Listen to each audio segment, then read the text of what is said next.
Counter-Unmanned Aerial Systems, or CUAS, are critical for modern battlefield protection.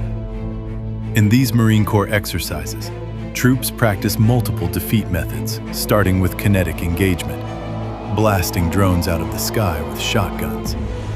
They also conduct drone exploitation, using the forensic dominance system, Marine Corps, to extract flight logs, GPS data, biometrics, and operator information from captured UAS.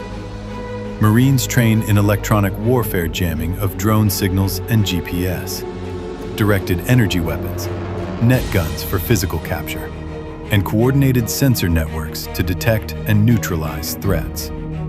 Mastering all these CUAS techniques gives Marines layered defense against the growing drone threat.